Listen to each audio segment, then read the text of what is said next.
Do you ever wonder how English sentences are built? It all starts with eight powerful tools, the parts of speech.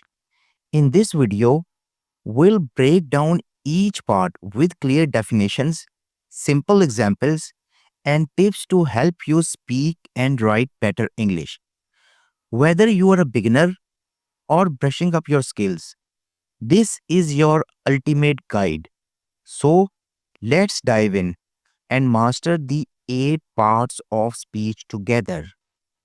In English grammar, every word you say or write plays a role.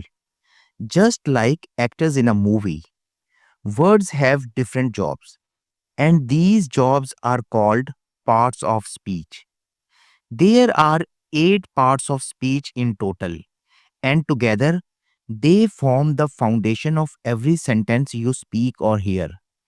In this video, we'll break down each one clearly with simple examples so you can understand them and start using them confidently in your own speaking and writing. Let's start with the first part of speech, the noun. A noun is a naming word. It tells us the name of a person, place, thing, or even an idea. For example, dog, teacher, London, happiness. These are all nouns because they name something. Here's a sentence. The teacher gave us homework. In this sentence, teacher is a noun because it names a person. Remember, if it has a name, it's probably a noun. Now, let's move to the second part of speech, the pronoun. A pronoun is a word that replaces a noun. So, we don't have to repeat the same noun again and again. Common pronouns include he, she, it, we, they, you, and I. For example, Sarah is a kind. She helps everyone. In this sentence, instead of saying Sarah again, we use the pronoun she. Pronoun make our language smoother and less repetitive. So, instead of saying Sarah went to the market, Sarah bought apples, Sarah came back home, we say Sarah went to the market, she bought apples, then she came back home. Much better? Right. Think of pronouns as your shortcut words. They save time and make speech flow better. Next, we have the verb, the heart of any sentence. A verb tells us what's happening or what the subject is doing. Verbs can show action like run, speak, dance, and they can also show a state of being like is, have, was. Let's look at the example. He runs every morning. The verb runs tells us what he does. That's the action. So, whether it's something exciting like she dances beautifully or something simple like he is tired, the verb always tells us what's going on. Without verbs, a sentence just sits there. Verb bring it to life. Now let's talk about the fourth part of speech, the adjective. An adjective is a word that describes a noun. It tells us more about a person, place, or thing, like its size, color, shape, mood, or quality. Some examples of adjectives are tall, red, happy, smart. Let's look at this sentence. She has a beautiful voice. The word beautiful describes the noun voice. So it's an adjective. Adjectives help make your sentences more interesting and specific. Instead of saying he has a car, you can say he has a fast car or he has a red car. See the difference? Adjectives add color to your language. Think of adjectives as the paintbrushes of your sentence. They make your nouns come alive. Now, let's move to the fifth part of speech, the adverb.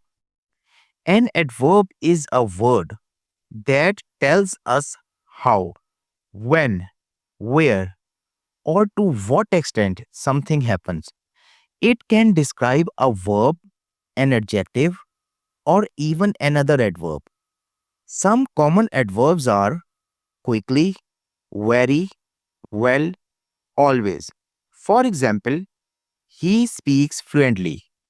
The word fluently tells us how he speaks, so it's an adverb. Another example, she is very smart. Here, very describes the adjective smart, so very is an adverb. Here's a useful tip for you. Many adverbs end in ly, like slowly, happily, clearly. So, whenever you describe how something happens, chances are you are using an adverb. If verbs are the action heroes of your sentence, adverbs are the special effects that make those actions come alive. Now we move to the sixth part of speech, the preposition. A preposition shows the relationship of a noun or pronoun to another word in a sentence. This relationship is often about time, place, or direction. Common prepositions include in, on, at, by, under, between. Let's see an example. The book is on the table. Here, the word on tells us the position of the book, where it is. Another example, she sat between her friends. The preposition between shows the relationship in space. Prepositions are small, but they are powerful because they connect ideas and show how things relate. Prepositions are usually followed by a noun or pronoun, forming a prepositional phrase like on the table or under the bed. Where are you sitting right now? Try using a preposition to describe it in the comments. Seventh part of speech, the conjunction. A conjunction is a word that joins other words, phrases, or clauses in a sentence. Some of the most common conjunctions are and, but, or, because, although. For example, I want tea and cookies. Here, the conjunction and connects two nouns, tea and cookies. She was tired, but she just finished her homework. The word but connects two contrasting ideas. Remember, conjunctions help you write longer, smoother sentences instead of many short ones. Try this. Say two simple sentences like I like coffee, I like tea. Now combine them. I like coffee and tea. That's the power of conjunctions.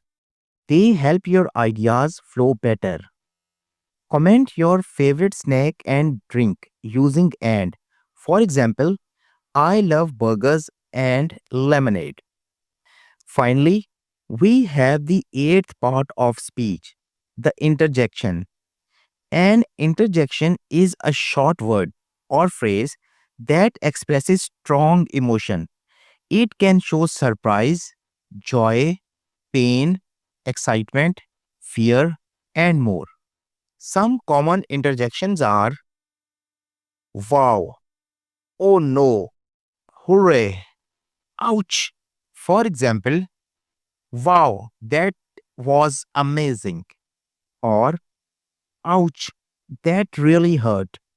Interjections are usually followed by an exclamation mark, but sometimes they can be softer too, like, oh, I didn't know that. These words add emotion and personality to your sentences, like a quick reaction or feeling.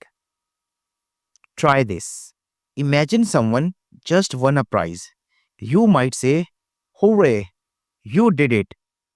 That's how interjections bring your speech to life. Drop your favorite interjection in the comments. Is it yeah? Oops? Wow?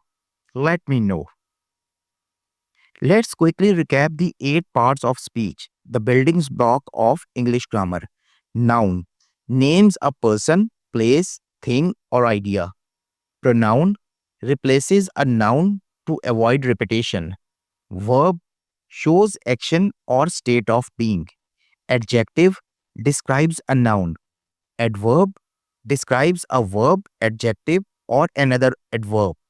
Preposition shows the relationship between words in a sentence. Conjunction connects words, phrases, or clauses.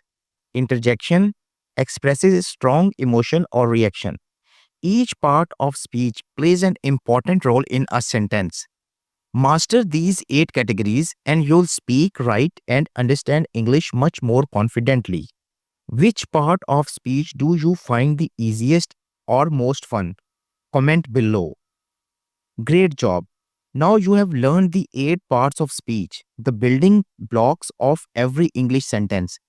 Keep practicing with your own examples to remember each one. Tell us in the comments which part of speech do you want more practice with. Don't forget to like this video, share it with your friends, and subscribe for more easy grammar lessons.